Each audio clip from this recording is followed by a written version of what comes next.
नमस्कार दोस्तों, स्वागत है आपका एक और नए वीडियो में। मेरा नाम अनुजीत शिवम है। आप देख रहे हैं ड्राइविंग डिकोड का पहला यूट्यूब वीडियो। इस वीडियो में हम करने वाले हैं इस बलिनो का रिव्यू। ये गाड़ी मेरे पास 3 साल से है एंड अभी तक मैंने इसे 92,000 किलोमीटर चला दिया है। इससे हम स्पीति सर्किट कर चुके हैं, इसे हम शिमला कई बार ले जा चुके हैं, अमृतसर, चंडीगढ़, गोवा, इनफैक्ट दिल्ली से गोवा। मतलब आप समझ सकते हो कितनी चलाई है मैंने इस गाड़ी को। एक-एक प्रॉब्लम मुझे पता है इस गाड़ी की एंड क्या-क्या खासियत है इसके अंदर, वो सब कुछ मैं आपको इन डिटेल इस वीडियो में बताने वाला हूँ। वीडियो को लास्ट तक जरूर देखिएगा। इस वीडियो में आपको ये कंप्लीटली पता चल जाएगा कि क्या 2026 में आपको बलिनो लेना चाहिए। कौन सा मॉडल है वो मैं आपको बता देता हूँ। ये है अल्फा मॉडल, टॉप मॉडल आता है, मैनुअल में है ये। आप ऑटोमेटिक में भी चूज कर सकते हैं। ऑटोमेटिक में एएमटी गियर बॉक्स आपको मिलता है। यहाँ पे मेरे पास मैनुअल इसका मॉडल है। स्टार्ट करते हैं वीडियो को इसके फीचर्स से। फीचर्स में हमें यहाँ पे प्रोजेक्टर हेडलैम्प्स मिल जाते हैं। प्रोजेक्टर हेडलैम्प्स इसके काफ़ी अच्छे हैं। जो आपका लाइट का थ्रो है वो काफ़ी अच्छा है। हाईवे पे भी आपको कभी ये फील नहीं होगा कि लाइट और होनी चाहिए। अभी तक मैंने इसमें कोई भी एक्सेसरीज नहीं लगवाया है, कुछ भी अपग्रेड नहीं करवाया है। सो गाड़ी का लाइट काफ़ी अच्छा है। साथ में आपको यहाँ पे डे टाइम रनिंग लाइट भी मिल जाती है। ये ऑटो हेडलैम्प्स है। सो जैसे ही रात होगी ऑटोमेटिकली आपके हेडलाइट्स ऑन हो जाएंगे। आप इसे सेट कर सकते हैं अंदर से। यहाँ पे आपको लाइट का सेंसर मिल जाता है। लाइट के जस्ट नीचे आपको यहाँ पे मिल जाता है फॉग लैंप्स।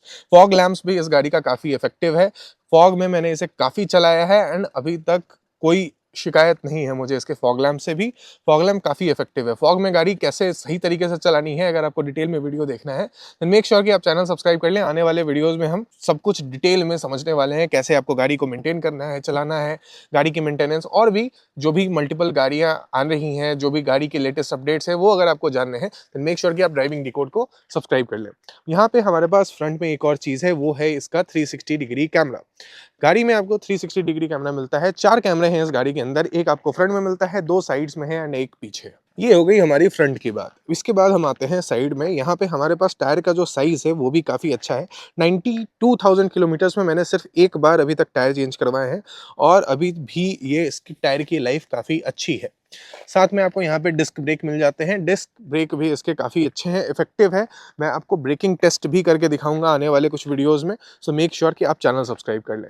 इसके साथ आपको यहाँ पे ऑटो फोल्डिंग ORVMs मिल जाते हैं। जैसे ही आप गाड़ी को लॉक करेंगे की से, ये ऑटोमेटिकली फोल्ड हो जाते हैं। ऑटो फोल्डिंग ORVM के नीचे आपको यहाँ पे कैमरा मिल जाता है, जिससे आपको left side, right side, front का सबका व्यू मिलता रहेगा। साथ में यहाँ पे हमारे पास रिक्वेस्ट सेंसर्स हैं, जिसके थ्रू आप इजीली गाड़ी को अनलॉक एंड लॉक कर सकते हैं। मतलब अगर आपके जेब के अंदर भी चाबी रखी हुई है, सिर्फ की फोब आपके पास है, आपको बिल्कुल भी चाबी निकालने की जरूरत नहीं है, जैसा नॉर्मली आजकल सारी गाड़ियों में मिल रहा है आपको। गाड़ी का साइड लुक भी काफ़ी अच्छा है। यहाँ पे हमारे पास लेफ्ट साइड में फ्यूल टैंक मिल जाता है। ये इसका टेल लाइट हो गया। उसके बाद पीछे का लुक भी आपको यहाँ पे काफ़ी सही मिल जाएगा।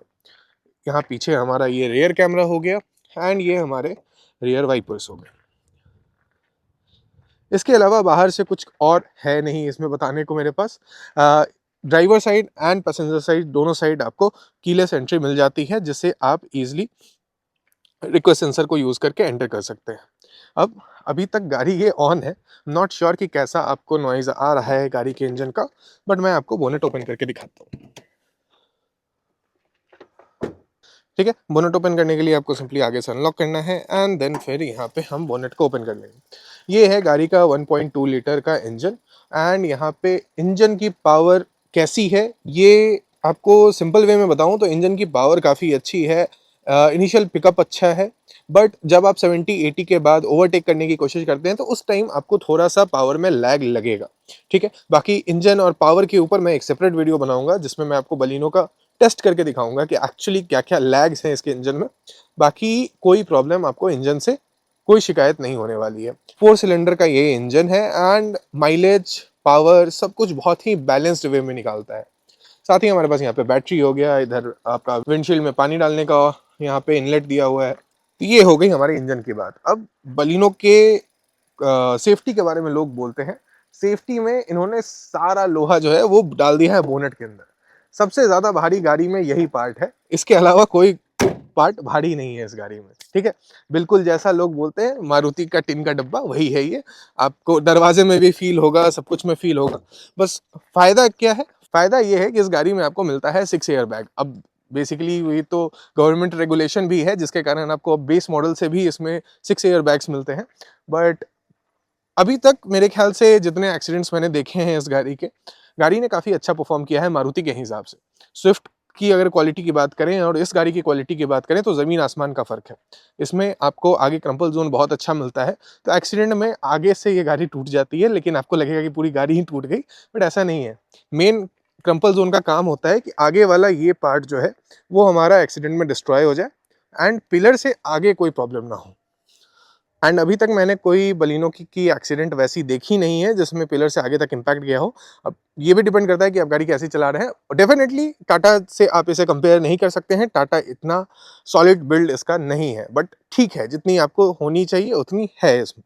ठीक है, ग्राउंड क्लियरेंस की बात करें तो ये है 179 का ग्राउंड क्लियरेंस। अभी तक मुझे कोई प्रॉब्लम हुई नहीं है। स्पीति सर्किट हमने पूरा किया है, स्पीति सर्किट में भी शायद ही ये गाड़ी कहीं पे भी नीचे से रगड़ खाई होगी। ठीक है, अब एक चीज मैं आपको और बताता हूँ, इस गाड़ी के नीचे होता है इंजन गार्ड, जो कि इस यहाँ पे एग्जैक्टली नीचे में लगा होता है। वो आपका जब भी नीचे रगड़ खाएगी गाड़ी वो उखड़ जाता है, एंड उसे चेंज कराने का कॉस्ट आपका लगभग 1900 रुपये आता है, बट ठीक है, चलता है उतना तो। अब नीचे वाली गाड़ी ले रहे हैं तो उतना तो चलता है। अब हम चलते हैं गाड़ी के अंदर, और गाड़ी के अंदर हम आपको बताते हैं कि क्या क्या चीज़ें हैं। ये हमारा है अंदर का कुछ मामला। यहाँ पे आपको बटन्स मिल जाते हैं ड्राइवर साइड, जिसमें आपका ये जो ड्राइवर साइड विंडो है वो ऑटो अप डाउन है, मतलब नीचे भी ऑटोमेटिकली जाएगा, साथ में ऊपर भी ऑटोमेटिकली आएगा। ठीक है, इसी के साथ बाकी सारे आपको नॉर्मल बटन मिल जाते हैं बाकी विंडोज़ के। एंड यहाँ पे आपका ORVM को फोल्ड अनफोल्ड करने का बटन है। ठीक है, एंड यहाँ से आप इसे कंट्रोल कर सकते हैं। ठीक है, अब हम चलते हैं गाड़ी के अंदर। हम आ चुके हैं गाड़ी के अंदर। गाड़ी के अंदर अब मैं आपको एक एक करके सारे फीचर्स बताता हूँ। ठीक है, आप पहले यहाँ पे देख लो, हमने 92,000 किलोमीटर चलाई है, एवरेज हमारा 17.9 का है, जबकि हम बहुत ही रफ गाड़ी चलाते हैं। ठीक है, अब हम स्टार्ट करते हैं। इस साइड का मैंने आपको बताया, ये बटन है हमारे, विंडोज कंट्रोल है, ORVM कंट्रोल है, एंड मिरर को आप यहाँ से एडजस्ट कर सकते हो, साइड मिरर्स को। ओके, अब यहाँ पे हमारे पास साथ में कुछ और बटन्स मिल जाते हैं। ये है आपका ट्रैक्शन कंट्रोल का बटन। ये आपको कैमरा का व्यू देता है। जैसे ही आप इसे प्रेस करेंगे आपको यहाँ पे कैमरा का 360 डिग्री व्यू मिलेगा। चलते हुए में अगर आप प्रेस करते हैं तो सिर्फ लेफ्ट साइड के कैमरा का व्यू मिलेगा। स्टैंड बाई पे है तो आपको प्रॉपर 360 डिग्री व्यू मिलता है। अभी कैमरा के बारे में बात करेंगे। साथ में यहाँ पे हमारे पास हेडलाइट लेवलर मिल जाता है, उसके नीचे हमारा ऑटो ऑन ऑफ का फीचर मिल जाता है। यहाँ से HUD का ऑप्शन है, ये होता है हेड्स अप डिस्प्ले। ये सेगमेंट में सिर्फ और सिर्फ बलिनो एंड ग्लांजा के अंदर आता है, और किसी भी गाड़ी में HUD आपको देखने के लिए अभी नहीं मिलती है। ये आप HUD का ब्राइटनेस कंट्रोल कर सकते हैं। HUD के कंट्रोल्स आपको ये मिल जाते हैं अप डाउन करने के लिए। साथ में यहाँ पे आपको स्टार्ट स्टॉप बटन भी देखने के लिए मिल जाता है। मैं आपको थोड़ा सा स्पेस दिखाता हूँ। ये इकलौती गाड़ी है 10 लाख के अंदर जिसमें मुझे कभी स्पेस का प्रॉब्लम नहीं हुआ। बाकी सारी गाड़ियों में मुझे स्पेस का प्रॉब्लम होता है, बिकॉज मेरी हाइट है 6.4 फीट। ठीक है, तो मेरी हाइट काफ़ी ज़्यादा है, मैं किसी और गाड़ी में इजीली एडजस्ट नहीं हो पाता हूँ, बट यहाँ पे मेरे पास काफ़ी स्पेस मिल जाता है। स्टीयरिंग भी आपको यहाँ पे टिल्ट एंड टेलीस्कोपिक दोनों मिल जाता है, मतलब आप आगे पीछे भी कर सकते हैं, ऊपर नीचे भी कर सकते हैं। ठीक है, ये हो गया हमारा स्टीयरिंग का बात। स्पेस इतना ज़्यादा है कि मैं आपको बता नहीं सकता हूँ, अभी स्पेस के बारे में भी हम बात करेंगे। साथ में हमारा यहाँ पे एक्सीलेटर, ब्रेक, क्लच जैसा सारी गाड़ियों में मिलता है। यहाँ पे आपको बोनेट ओपन करने के लिए एंड फ्यूल लिड ओपन करने के लिए लीवर देखने के लिए मिल जाता है। ठीक है, अब हम बात करते हैं इसके MID की। यहाँ MID में आपको बीच में डिजिटल MID मिल जाती है, जिसके अंदर आपके सारे इन्फॉर्मेशन डिस्प्ले होते हैं। बहुत सारे इन्फॉर्मेशन डिस्प्ले होते हैं, आप इसे चेंज कर सकते हैं। यहाँ लेफ्ट साइड वाले बटन से आपको फ्यूल इकोनॉमी दिखाता है, रेंज दिखाती है, साथ में लेफ्ट साइड नहीं, सॉरी, राइट साइड वाले लीवर से आप कर सकते हैं इसे चेंज। यहाँ पे किलोमीटर पर लीटर के हिसाब से आपको डिटेल्स देता है। फिर कितना ड्राइव टाइम है, इसको आपको रेगुलरली रीसेट करना होगा, वरना ये मेरी तरह यहाँ पे जाके 99 आवर्स 59 मिनट्स पे अटक जाएगा। उसके बाद हम जाएंगे तो टोटल आइडल स्टॉप टाइम यहाँ पे दिखा देगा हमें, टोटल आइडल फ्यूल सेव कितना किया है इसने। उसके बाद ये क्लॉक का हो गया, मोशन का बताता है कि मोशन कैसा है, अगर आप मोशन में रखेंगे तो लेफ्ट राइट, तो अगर आप ऑफ रोडिंग कर रहे हैं या फिर उस तरीके से कुछ करना चाहते हैं तो आप इसे यूज़ कर सकते हैं। साथ में ये पावर एंड टॉर्क का बताता है, तो ये भी अगर आप गाड़ी भगाने में यकीन रखते हैं तो ये आपको काफ़ी अच्छा लगेगा, ठीक है। उसके बाद आपको एक्सीलेटर ब्रेक का ये आपको बताता है कि आपने कितना एक्सीलेटर यूज़ किया है, कितना ब्रेक यूज़ किया है। तो ये हो गया हमारे पास डिजिटल एमआईडी। साथ में हमारा यहाँ एनालॉग स्पीडोमीटर मिलता है, लेफ्ट में एनालॉग आरपीएम मीटर मिलता है, उसके नीचे टेम्परेचर एंड इधर फ्यूल का एनालॉग मीटर मिल जाता है, ठीक है। अब मैं आपको एचयूडी दिखाता हूँ। ये है हमारा एचयूडी। अभी मैंने यहाँ पे माइलेज वाला सेट किया हुआ है, तो ये बार जो आपको नजर आ रही है, ये बेसिकली मुझे माइलेज बताती है, रियल टाइम माइलेज, ठीक है। जब मैं गाड़ी चलाऊंगा तो ये रियल टाइम माइलेज बताएगी। अब मैं इसे यहाँ से चेंज कर सकता हूँ, एचयूडी पे मैं क्लिक करूंगा तो ये चेंज हो जाएगा। अब आरपीएम, अब मुझे ये आरपीएम दिखा रहा है, तो मैं आरपीएम अगर बढ़ाता हूँ तो आरपीएम हमारा यहाँ पे शो करेगा। साथ में यहाँ पे हमारा ये स्पीड शो करेगा, उसके नीचे टाइम शो करेगा। या फिर आप सिर्फ स्पीड कर सकते हैं, तो सिर्फ स्पीड भी शो कर सकते हैं, ठीक है। तो ये हो गया हमारा एचयूडी। उसके बाद आते हैं हम स्टीयरिंग पे फिर से। यहाँ पे आपको मीडिया कंट्रोल्स मिल जाते हैं, यहाँ पे आपको हमारा क्रूज कंट्रोल मिल जाता है। क्रूज कंट्रोल भी काफी इफेक्टिव है, कोई प्रॉब्लम मुझे अभी तक नहीं आई है। उसके बाद आपको यहाँ पे काफी अच्छा इंफोटेनमेंट सिस्टम देखने के लिए मिल जाता है, काफी रिस्पॉन्सिव है, कोई प्रॉब्लम अभी तक मुझे यहाँ पे नहीं आई है इस इंफोटेनमेंट सिस्टम में। Wireless CarPlay, wireless Android auto दोनों आपको यहाँ पे देखने के लिए मिल जाता है। साथ ही आपको यहाँ पे ऑटोमेटिक क्लाइमेट कंट्रोल देखने के लिए मिल जाएगा। यहाँ पे आपका गियर है, यहाँ पे आपका हैंड ब्रेक हो गया, उसके पीछे आपका यहाँ पे स्टोरेज है। आपको ये स्लाइडिंग हैंडरेस्ट भी मिल जाता है, जो कि काफ़ी यूज़फुल है जब आप यहाँ पे ड्राइव करते हैं। क्रूज़ कंट्रोल काफ़ी इफेक्टिव है, तो आप क्रूज़ कंट्रोल लगाएंगे, यहाँ पे आप इजीली हैंड रेस्ट कर सकते हैं एंड कंफर्टेबली बैठ सकते हैं। एसी इसका काफ़ी इफेक्टिव है, एसी में मुझे अभी तक कोई कंप्लेन नहीं आई है, ठीक है। आपको यहाँ पे ग्लव बॉक्स भी मिल जाता है, जिसका साइज ठीक ठाक है। इसमें कूल ग्लव बॉक्स नहीं है, बट 10 लाख रुपए में और क्या लेंगे हम। यहाँ पे ऑटो IRVM भी हमें देखने के लिए मिल जाता है। ऑटो IRVM मेरे ख्याल से सेगमेंट में और किसी गाड़ी में आई एम नॉट श्योर है या नहीं है। टाटा अल्ट्रॉज में तो नहीं था ये, जब मैं देखने गया था। उसके बाद यहाँ पे हमारे पास लाइट्स मिल जाते हैं। उसके बाद आपको यहाँ पे मिरर मिल जाता है, पैसेंजर साइड में भी मिरर एंड आपका लाइट दोनों मिल जाता है, वैनिटी मिरर एंड लाइट्स है यहाँ पे। उसके बाद यहाँ पे भी आपको ग्रैब हैंडल्स काफी अच्छा है। यहाँ पे सारी फिट एंड फिनिश मुझे काफी अच्छी लगी। बलिनो की क्वालिटी प्रीमियम आपको फील देती है। ये भी सॉफ्ट टच यहाँ पे नहीं है, सॉफ्ट टच आपके सिर्फ यहाँ डोर हैंडल्स पे है। चारों ही डोर हैंडल्स पे आपको यहाँ पे सॉफ्ट टच देखने के लिए मिल जाता है, ठीक है। उसके बाद बात करते हैं स्पेस की। स्पेस आपको गाड़ी में काफी ज्यादा देखने के लिए मिलता है, स्पेस का कोई शिकायत नहीं है मुझे। इनफैक्ट आप जब बॉटल भी रखेंगे तो 1 लीटर का बॉटल आप इजीली इसके अंदर रख सकते हैं। अब हम स्पेस की बात कर रहे थे, तो स्पेस की बात थोड़ी सही तरीके से करते हैं, सही से एनालाइज करते हैं कितना स्पेस है। तो ये गाड़ी में मैं हूँ 6 फीट 4 इंचेस का एंड मुझे कोई प्रॉब्लम नहीं होती है एज सच। मैं जब ड्राइव करता हूँ तो मैं इस पोजीशन में ड्राइव करता हूँ, ठीक है। तो इस पोजीशन में हमारा कहीं पे भी पैर नहीं टकरा रहा होता है, हमें कोई भी अनकंफर्टेबल फीलिंग नहीं आती है। मैं इसमें लगभग 20-20 घंटे की ड्राइव कर चुका हूँ लगातार एंड मुझे कहीं पे भी कोई प्रॉब्लम नहीं आई है। स्टीयरिंग आपको टिल्ट एंड टेलीस्कोपिक दोनों मिल जाता है, तो आप इसे अपने अकॉर्डिंग एडजस्ट कर सकते हैं। यहाँ पे आपको हेडलाइट के कंट्रोल्स मिल जाते हैं, जिसमें आप ऑटो या फिर अपने अकॉर्डिंग कंट्रोल कर सकते हैं। फॉग लैम्प का भी कंट्रोल इधर है एंड यहाँ पे आपको मैनुअल वाइपर्स का कंट्रोल मिलता है। इसमें ऑटोमेटिक वाइपर्स नहीं है, मैनुअल ही है, ठीक है। अब सीट आप यहाँ से ऊपर नीचे भी कर सकते हैं, आगे पीछे भी कर सकते हैं, मतलब हाइट एडजस्ट भी है एंड टिल्ट एडजस्ट भी है, तो दोनों तरीके से आप इसे एडजस्ट कर सकते हैं, ठीक है। तो मैं इस तरीके से गाड़ी चलाता हूँ। थोड़ा सा इसे पीछे कर लेते हैं, ठीक है। ये मेरा कंफर्टेबल पोजीशन है ड्राइविंग का। अब मैं देखता हूँ पीछे कितना स्पेस है इस गाड़ी में।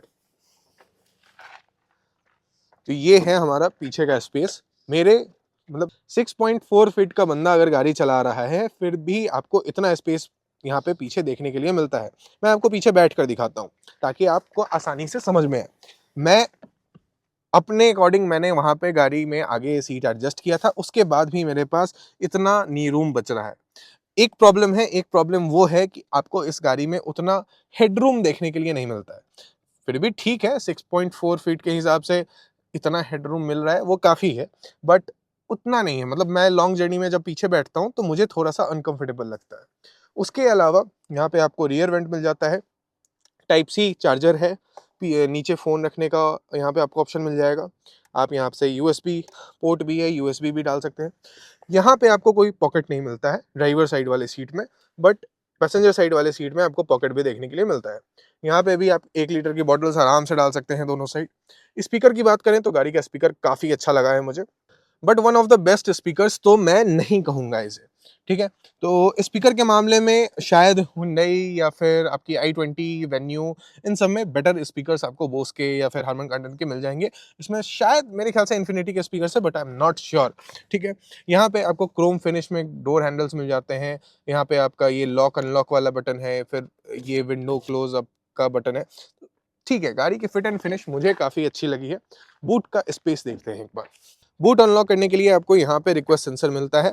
नीचे आपका ये रिक्वेस्ट सेंसर है और ये अनलॉक करने का ऑप्शन है। मतलब अगर गाड़ी आपकी अनलॉक नहीं है और की फॉब आपके पॉकेट में है, तो आप इसे प्रेस करेंगे तो गाड़ी अनलॉक हो जाएगी। फिर इसे प्रेस करना होगा ताकि आपका बूट ओपन हो जाए। बूट में भी हमारे पास यहाँ पे काफ़ी अच्छा स्पेस देखने के लिए मिलता है। अ, आराम से यहाँ पे मैं 3-4 सूटकेस रख के ले जा चुका हूँ, मुझे कोई प्रॉब्लम नहीं आई है। बूट में यहाँ पे आपको एलईडी लाइट भी मिल जाती है, ठीक है?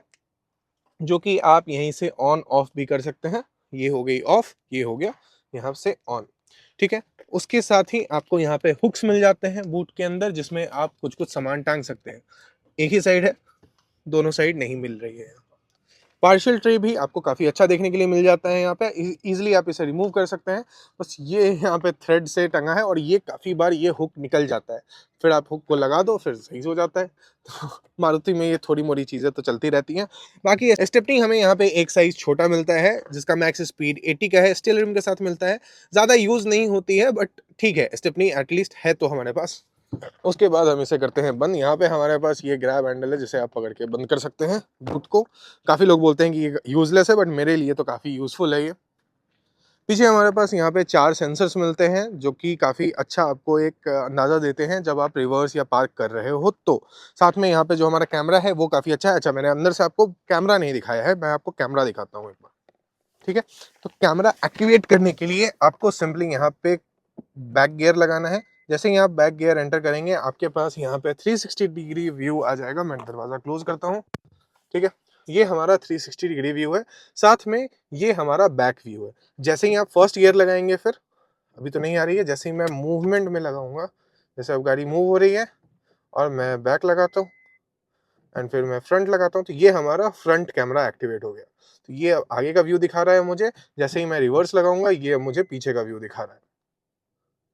कैमरा की क्वालिटी मुझे काफ़ी पसंद आई है। इस सेगमेंट में और कोई कैमरा मेरे ख़्याल से इतना अच्छा नहीं परफ़ॉर्म करता है, जिसमें आप एक-एक जो भी गड्ढे आते हैं रोड पे, जो भी चीज़ होती है रोड पे, वो आपको क्लियरली दिखाई देती है, इनफैक्ट नाइट में भी दिखाई देती है, जो कि मुझे काफ़ी पसंद आई है। अभी तक इस सेगमेंट में क्या, मेरे ख़्याल से इससे ऊपर वाले सेगमेंट वाले कैमराज़ भी 360 डिग्री कैमराज़ मुझे उतने इफ़ेक्टिव नहीं लगे हैं।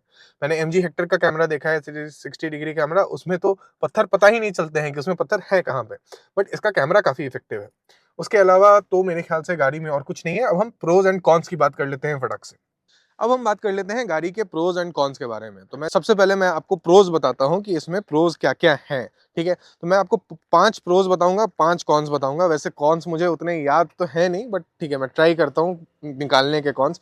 सबसे पहली बात, सबसे अच्छी बात इस गाड़ी की है, आपको इसमें मिलता है 4 सिलेंडर इंजन, जो कि काफ़ी साइलेंट इंजन है। अगर मैं बोनेट को क्लोज़ कर दूँ, तो आपको पता भी नहीं चलेगा कि गाड़ी स्टार्ट है या नहीं स्टार्ट है, ठीक है? तो ये सबसे बड़ा प्रो है इस गाड़ी का। मेरे ख्याल से इस सेगमेंट में 4 सिलेंडर वाले और कोई गाड़ी आती नहीं है। अगर कोई आती है तो आप कमेंट में बताइए। मेरे ख्याल से 1-2 गाड़ी हैं जिसमें और 4 सिलेंडर इंजन है। अदरवाइज़ और किसी गाड़ी में आपको 4 सिलेंडर इंजन देखने के लिए नहीं मिलता है। सेकंड चीज़ है ऑटोमैटिक, जो आपका ओआरवीएम है वो फ़ोल्ड हो जाता है विथ 360 डिग्री कैमरा। ये दोनों को मैं एक ही प्रोज़ में डालता हूँ, क्योंकि प्रोज़ मेरे पास बहुत सारे हैं इस गाड़ी के। तो ऑटोमैटिक ये फ़ोल्ड हो जाता है। मैं आपको दिखाता हूँ। अभी हम गाड़ी को करते हैं बंद। गाड़ी को मैंने बंद किया और जैसे ही मैं इसको लॉक करूँगा, ये हमारा ओआरवीएम फ़ोल्ड हो जाएगा। ये फ़ीचर मुझे काफ़ी काम का लगता है। बहुत सारी गाड़ियों में नहीं होता है, ठीक है? इसके बाद हम गाड़ी में बात करते हैं। एक तो रिक्वेस्ट सेंसर भी है, बट मैं इसे काउंट नहीं कर रहा हूँ। रिक्वेस्ट सेंसर भी मुझे काफ़ी यूज़फुल लगता है। उसके बाद मोस्ट इम्पोर्टेंट थिंग है आपकी गाड़ी में ये auto IRVM. Auto dimming IRVM मेरे ख्याल से बहुत इंपॉर्टेंट है, स्पेशली इंडिया में, बिकॉज़ 90% लोग हाई बीम पे चलते हैं एंड और मैनुअली कितना एडजस्ट करते रहोगे। मैं देखता हूँ कि 20-20 लाख वाली गाड़ियों में भी आपको ऑटो आईआरवीएम नहीं मिलता है, बट मुझे ये फीचर बहुत काम का लगता है, ठीक है? तो ऑटो आईआरवीएम बहुत बेनिफिशियल फीचर है। उसके बाद हम बात करते हैं एचयूडी की। 90% लोग आपको बोलेंगे एचयूडी यूज़फुल नहीं है। डेफ़िनेटली उतना यूज़फुल तो नहीं कहूँगा मैं, बट आपको जो ये कॉन्फिडेंस देता है जब आप हाईवे पे गाड़ी चलाते हैं कि आपको सारी स्पीड दिख रही है, माइलेज दिख रहा है, टाइम दिख रहा है, आपको यहाँ पे नहीं देखना होता है। इनफैक्ट मुझे अब आदत हो चुकी है, मैं इसी में देखता हूँ एंड मुझे काफ़ी पसंद आया है एचयूडी। अगर एचयूडी का ऑप्शन मुझे मिल रहा है 10 लाख वाली सेगमेंट में गाड़ी के, तो मैं डेफिनेटली एचयूडी वाली गाड़ी लेना चाहूँगा, ठीक है? यहाँ पे मैंने आपको 3 प्रोज़ अभी तक बता दिए हैं इस गाड़ी में, अब मैं आपको बताता हूँ चौथा प्रो। चौथा प्रोज़ ये है कि इस गाड़ी में आपको बहुत अच्छा स्पेस देखने के लिए मिलता है। अभी तक मुझे और किसी गाड़ी में इतना अच्छा स्पेस देखने के लिए नहीं मिला है, जिसमें आपको सीट में height adjustment and back adjustment दोनों यहाँ देखने के लिए मिल जाएगा। तो मुझे ये फीचर भी इसका काफ़ी पसंद आया है। लास्ट प्रो इस गाड़ी का है जो कि बहुत इंपॉर्टेंट प्रो है, वो है इसके सेफ्टी प्रोग्राम्स। सेफ्टी के अंदर आपको यहाँ पे ईबीएस, ईबीडी दोनों देखने के लिए मिलती है, साथ में आगे disc brake, traction control, 6 airbags, ये सारे फीचर्स इस गाड़ी को बहुत सेफ बना देते हैं। डेफिनेटली मैं इसको टाटा से कंपेयर नहीं कर रहा हूँ एंड टाटा से जब मैं इसे कंपेयर करूंगा तब आपको समझ में आएगा कि टाटा के ऊपर ये गाड़ी क्यों है, ठीक है? तो कमेंट में लड़ाई मत चालू कर देना आप, ठीक है? तो सेफ्टी फीचर्स इसमें बहुत अच्छे मिल जाते हैं आपको। सेफ्टी के मामले में मैं इसको 180 तक हाईवे पे चला चुका हूँ।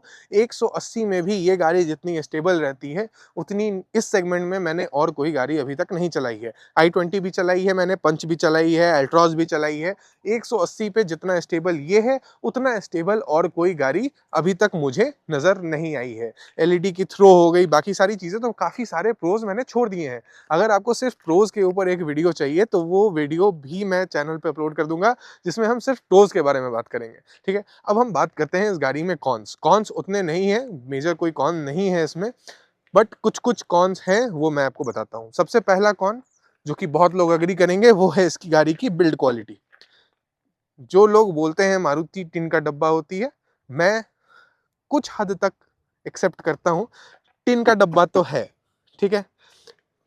अगर कोई साइकिल वाला भी इसमें मारेगा तो ये अंदर चली जाएगी। इनफैक्ट 2 बार ये चेंज हो चुकी है इंश्योरेंस में। तो एक बिल्ड क्वालिटी का इशू गाड़ी के अंदर है। एक चीज सेकंड कॉन जो इस गाड़ी का है वो है इसका low ground clearance. Definitely ground clearance इतना भी कम नहीं है कि आपको कोई ज्यादा मेजर प्रॉब्लम आए। मैं इसे स्पीति स्पीति सब ले जा चुका हूँ, स्पीति के साथ गोवा वोवा, तो जितने खराब रास्ते हो सोच सकते हो आप, उन पे हम गाड़ियां चला चुके हैं। वैसा कोई एज सच मुझे कोई प्रॉब्लम नहीं आई है, बट डेफिनेटली ग्राउंड क्लियरेंस से ज़्यादा बड़ा इशू इस गाड़ी में है इसका अप्रोच एंगल। ये जो आपका बम्पर है, ये इस तरीके से डिज़ाइन किया गया है कि ये बार-बार कहीं न कहीं लगेगा। तो नीचे से बहुत स्क्रैचेज़ आते हैं, टूटने का खतरा होता है, तो बम्पर बार-बार आपको रिप्लेस करवानी पड़ सकती है। तीसरा सबसे बड़ा प्रॉब्लम है इस गाड़ी का, वो है इसके अंदर की रैटलिंग नॉइज़। मारुति की मेरे ख्याल से 90% गाड़ियों में ये प्रॉब्लम है, जब गाड़ी आपकी 20-30 हज़ार किलोमीटर चल जाती है, तो अलग-अलग जगह से आवाज़ आने लगती है, ठीक है? तो इसके डैशबोर्ड के अंदर से आवाज़ आने लगती है, यहाँ पे पिलर के अंदर से कहीं से आवाज़ आती है। इनफैक्ट ये सीट अगर आप सुनोगे तो अजीब-अजीब तरीके की आवाज़ करती है, ठीक है? तो और ये इश्यूज़ सर्विस सेंटर वाले कभी फिक्स नहीं कर पाते हैं। काफ़ी बार मैंने बोला कि सीट आवाज़ कर रही है, हर बार वो लुब्रिकेशन लगा देते हैं, बट उससे कुछ हो नहीं पाता है, ठीक है? तो ये है हमारा तीसरा कॉन। चौथा कॉन है, उतना बड़ा कॉन नहीं है, कोई मेजर इश्यू नहीं है, वो है इसके ये वार्म कलर के एलईडी लाइट्स तो नहीं है, हैलोजन लाइट्स ही हैं मेरे ख्याल से। यहाँ भी मतलब हर जगह आपको हैलोजन लाइट्स ही मिलते हैं। वैनिटी मिरर्स में हैलोजन लाइट्स, हर जगह इन्होंने हैलोजन लाइट्स दिए हैं इंटीरियर के अंदर। मुझे टेक्निकली तो हैलोजन लाइट्स पसंद है क्योंकि वार्म फील देता है, अच्छा प्रीमियम वाइब देती है, बट काफ़ी लोग बोलते हैं कि उन्हें एलईडी लाइट्स ज़्यादा पसंद है। डेफिनिटली आप इसे चेंज करा सकते हो, ज़्यादा पैसे लगेंगे नहीं। अब डेफिनिटली कितने, मेरे ख्याल से 200-300 रुपए का ये पार्ट होगा। मारुति का सबसे बढ़िया बेनिफिट यही है कि बहुत सस्ते पार्ट्स हैं इसके, ठीक है? पांचवा और आखिरी कौन है, वो है इसका इंफोटेनमेंट सिस्टम। कभी-कभी बहुत तगड़ा लैग करता है, ठीक है? अगर स्पेशली आप धूप में गाड़ी चला रहे हैं और ये पार्ट इसका गर्म हो जाता है, तो उसके बाद इतना हैंग करेगा कि मैप अटक जाएगा, ना आपका म्यूजिक सिस्टम चलेगा, ना आप कुछ इस पे, मतलब अनरिस्पॉन्सिव हो जाता है, ठीक है? तो ये एक वन ऑफ द कॉन है, मतलब वैसा कोई बहुत बड़ा इशू नहीं है गाड़ी के अंदर। मैं आपको लॉजिकली बताऊं तो इस गाड़ी में देखा जाए तो कोई भी कॉन नहीं है। जो भी कॉन्स मैंने आपको बताए हैं वो बहुत मुश्किल से मैंने ढूँढ कर आपको बताया है, अदरवाइज़ मेरे दिमाग में कोई कॉन आ ही नहीं रहा है। अब आप बोलोगे कि कोई फीचर कम है, तो फीचर कम में क्या हो सकता है? फीचर कम में एडास नहीं है, उसके बाद आपका ऑटोमैटिक रेन सेंसिंग वाइपर नहीं है, जो कि मुझे बहुत फालतू लगता है, कोई काम है नहीं उसका। इलेक्ट्रॉनिक पार्किंग ब्रेक नहीं है, ऑब्वियसली होना भी नहीं चाहिए मेरे ख्याल से, तो काफ़ी यूज़फुल होता है मैनुअल हैंड ब्रेक, ठीक है? तो ये सारे कॉन्स मेरे लिए नहीं है। जो कॉन्स मुझे लगे हैं कि गाड़ी में एक्चुअल प्रॉब्लम है, वो मैंने आपको बता दिया है। कॉन के अलावा प्रोज़ आप मुझसे पूछोगे, मैं आपको इस गाड़ी के इतने प्रोज़ बता सकता हूँ, जितना मेरे ख्याल से कोई और इस गाड़ी के बारे में ना बता पाए। इस गाड़ी के बारे में क्या, मेरे ख्याल से और किसी गाड़ी के बारे में ना बता पाए। एक और प्रो मेरे से छूट गया था, वो है इसका माइलेज। माइलेज इसका इतना अच्छा है, मैं इसे 32 का माइलेज निकाल चुका हूँ हाईवे पे। पेट्रोल कार है ये, सीएनजी नहीं है। पेट्रोल कार में 32 का माइलेज, आप समझ सकते हो। तो अब हम बताते हैं आपको कि एक्चुअली हमें प्रॉब्लम क्या-क्या आई है एंड क्या आपको 2026 में ये गाड़ी लेनी चाहिए। क्या आपको 2026 में ये गाड़ी लेनी चाहिए? उसके पहले मैं आपको थोड़ा-सा एक और ओनरशिप ओवरव्यू टाइप का दे देता हूँ, क्योंकि गाड़ी तो बेसिकली रिव्यू वीडियो बन चुकी है अभी तक। ओनरशिप रिव्यू में मैं आपको कुछ-कुछ चीज़ें बताता हूँ। सबसे पहली चीज़, मैंने 92,000 इस गाड़ी को चलाया है, 92,000 किलोमीटर। अभी तक मुझे क्लच में कोई प्रॉब्लम नहीं है। हल्का-सा क्लच आपका घिसा है, डेफिनिटली घिसा है, क्योंकि मैं पहाड़ों में बहुत ज़्यादा ले जा चुका हूँ। बट सर्विस सेंटर में मैं गया था, वो बोल रहे हैं अभी 50-60 हज़ार किलोमीटर और चलेगा इसका क्लच, मतलब 1.5 लाख तक चलेगा। जबकि मैं इसको काफ़ी रफ़ चलाता हूँ। गाड़ी मैंने इतनी रफ़ चलाई है जितना शायद ही कोई बलिनो को चलाता होगा, ठीक है? क्लच में मुझे अभी तक कोई प्रॉब्लम नहीं आई है। क्लच के अलावा इंजन की बात करें, इंजन इसका कभी ओवरहीट नहीं हुआ है, कभी इसके इंजन ने मुझे धोखा नहीं दिया है। मैं इसे स्पीति स्पीति के इतने हार्श कंडीशन में चला चुका हूँ, उस कंडीशन में भी गाड़ी ने मुझे कहीं पे भी धोखा नहीं दिया है। पहाड़ पे चढ़ने में कोई प्रॉब्लम नहीं है, कहीं पे भी इंक्लाइन हो, डिक्लाइन हो, कोई इश्यू नहीं है। ब्रेकिंग बहुत अच्छी है, बहुत अच्छी कहना थोड़ा मुश्किल है, ठीक है? बहुत अच्छी भी नहीं है, बट जितना आपको चाहिए इस गाड़ी के लिए उतना है इसके अंदर, ठीक है? उसके बाद हम बात करते हैं ग्राउंड क्लीयरेंस। ग्राउंड क्लीयरेंस आपको कॉन में भी मैंने बताया था, ग्राउंड क्लीयरेंस कम है, बट मेरे ख्याल से i20 से ज़्यादा है इसका ग्राउंड क्लीयरेंस एंड आपको उतना कहीं पे कोई ब्रेकर्स पे, सिटी राइड्स में तो बिल्कुल ही फ़र्क नहीं पड़ेगा, ठीक है? उसके बाद सर्विस की बात करते हैं। सर्विस में मारुति की सर्विस से अच्छा मुझे नहीं लगता है कि अभी तक किसी और की सर्विस मैंने देखी है। सर्विस बहुत अच्छी है, लोगों को पता है कि एक्चुअली वो कर क्या रहे हैं, बस कुछ-कुछ चीज़ें हैं जो वो फिक्स नहीं कर पाते हैं, जैसे कि गाड़ी के अंदर के रैटलिंग नॉइज़, ठीक है? उनको कभी नहीं पता चलेगा कि आवाज़ आ कहाँ से रही है, उनके हिसाब से ठीक है गाड़ी, उनके हिसाब से वही है गाड़ी, ठीक है? उसके बाद सर्विस बहुत फ़ास्ट है, आप 1 दिन में जाओगे, 2-3 घंटे के अंदर आपकी सर्विस हो जाएगी, आप लेके गाड़ी चले जाओगे। सर्विस एक्सपीरियंस आपका काफ़ी अच्छा है, सर्विस कॉस्ट इसकी लास्ट अभी मैंने करवाई है 90,000 वाली सर्विस, वो मेरा 7,000 रुपए का हुआ है। 7,000 में भी मैंने बम्पर लाइनिंग एंड ये सब कुछ चेंज करवाया था। एक और चीज़ है ओनरशिप में, मैं आपको बता देता हूँ इसके टायर के कॉस्ट। टायर मैंने चारों चेंज करवाए हैं। 2 टायर चेंज करवाने में आपको 14,000 रुपए लगते हैं। 4 टायर चेंज करवाने में आप मान लो कि आपके लगभग 27 से 28,000 रुपए लगेंगे। थोड़ा डिस्काउंट अगर आप ले लो तो वो अलग बात है। अपोलो के यहाँ पे 16 इंच के टायर्स हैं, R16 है, जो कि काफ़ी अच्छा ग्रिप आपको देता है। आप हिली एरियाज़ में चला लो, आप स्नो में मैं चला चुका हूँ, स्नो में भी काफ़ी अच्छा ग्रिप मिलता है। तो अपोलो के यही स्टॉक टायर्स आते हैं और काफ़ी अच्छा टायर आपको यहाँ पे देखने के लिए मिल जाता है। अब बात करते हैं कि क्या आपको 2026 में ये गाड़ी लेनी चाहिए? क्योंकि मेरे ख्याल से थोड़ी आउटडेटेड तो हो गई है। 2022 में लॉन्च हुई थी, उसके बाद इसका कोई फेसलिफ्ट नहीं आया है अभी तक। गाड़ी जैसी 2026 में 2022 में लॉन्च हुई थी, वैसी ही है अभी तक। क्या 2026 में आपको लेनी चाहिए? मेरे अकॉर्डिंग डेफिनिटली लेनी चाहिए, इससे बढ़िया गाड़ी आपको 10 लाख के अंदर नहीं मिलेगी। अब आप बोलेंगे अल्ट्रॉज़ लेनी चाहिए या फिर पंच आई है अभी नई-नई, पंच लेनी चाहिए। देखो, अब टाटा की सर्विस, टाटा की इंजन रिलायबिलिटी प्लस उसमें 3 सिलेंडर का इंजन है, ये सारी चीज़ें हैं जिसके कारण मैं उसके ऊपर बलिनो को प्रेफ़र करता हूँ। अब बाकी बात है गाड़ी के अंदर चल के करते हैं। लास्ट कंक्लूजन मैं आपको देता हूँ कि क्यों आपको 2026 में ये गाड़ी लेनी चाहिए। 2026 में आपको लगभग इस पे 50,000 से 1 लाख तक का डिस्काउंट मिल सकता है बेस्ड ऑन किस डीलर के पास आप जा रहे हैं। तो लगभग आपको 10 लाख के आसपास ये गाड़ी मिल जाएगी। 10 लाख की ही मिल जाएगी, उससे कम की भी मिल सकती है, 9.5 की भी मिल सकती है। फ्रॉन्क से बेटर है ये गाड़ी, अगर आप फ्रॉन्क से इसको कंपेयर कर रहे हैं। फ्रॉन्क से कंपैरिजन मैं इसका लेकर आऊँगा, जिसमें मैं आपको बताऊँगा कि फ्रॉन्क से बेटर क्यों है ये गाड़ी, ठीक है? फ्रॉन्क्स के अंदर आपको सारे सेम फीचर्स, सेम सीटिंग, सब कुछ सेम मिलता है, बट फ्रॉन्क से बेटर है ये गाड़ी। फ्रॉन्क्स एक जगह पे सिर्फ बेटर है क्योंकि उसमें टर्बो इंजन आता है, अदरवाइज़ फ्रॉन्क से मैं बलिनो को बेटर मानता हूँ। अगर आप सेगमेंट में देखेंगे 2026 में 10 लाख में और कौन-कौन सी गाड़ी आती है, तो आपके पास सबसे पहले ऑप्शन आएगा i20 का, उसके बाद आपको आ जाएगा i10 का, उसके बाद एल्ट्रॉस का। i10 मैं इस कैटेगरी में नहीं रखूँगा। i20, एल्ट्रॉस, फ्रॉन्क्स एंड आपका मेरे ख्याल से और कोई गाड़ी है नहीं सेडान के अंदर। 3XO आप ले सकते हो, बट 3XO थोड़ी-सी कॉम्पैक्ट एसयूवी के अंदर आ जाती है। अगर आप हैचबैक में देखने जाओगे तो आपके पास यही 2-3 ऑप्शन है। आप जाओगे या तो एल्ट्रॉस के साथ या i20 के साथ या बलिनो के साथ। मैं इसके अलावा कोई इसको और किसी के साथ कॉम्पिटिशन में नहीं डालूँगा।